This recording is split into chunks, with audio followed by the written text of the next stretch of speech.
Gus Malzahn and Bret Bielema entered the Southeastern Conference within a week of each other when they were hired at Auburn and Arkansas, respectively, following the 2012 season.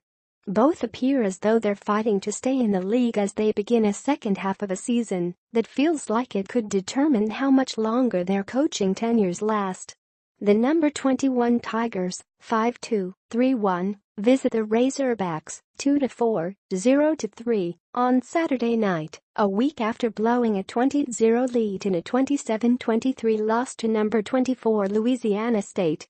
Since that loss, Auburn fans have questioned whether Malzahn or first-year offensive coordinator Chip Lindsey is calling plays and wondered aloud, again, if the coach who has been a part of 2 national championship games at the school is long for the Plains. "The only thing I'm worried about is beating Arkansas and coming back and getting healed up for a week and try to finish this thing with the goals we started with," Malzahn said. Malzahn is hardly alone when it comes to facing criticism at home.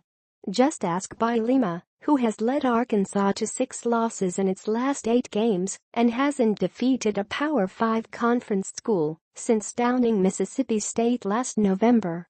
The former Wisconsin coach fell to 27-30 with last week's 41-9 loss to number 1 Alabama, 10-25 in the SEC, and he enters this week facing the likelihood of a second straight week with starting quarterback Austin Allen on the bench with an injury to his throwing shoulder.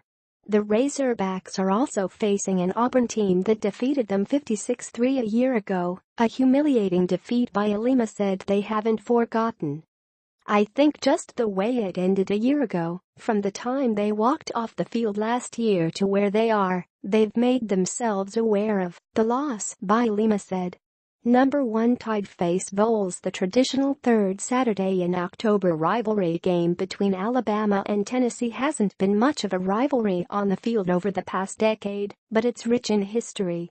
Alabama, 7-0, 4-0 Southeastern Conference, has won all 10 meetings with Tennessee, 3-3, 0-3, under coach Nick Saban, 8 of them by double digits. Now, embattled coach Butch Jones and the Volunteers are desperately seeking something positive in a frustrating season that's left him fighting to save his job. It would be quite an upset since Alabama is a 5-touchdown favorite. They'll be going against what Jones called probably the most complete football team I've seen in a number of years. "All you've got to do is look at their body of work through the season already," Jones said.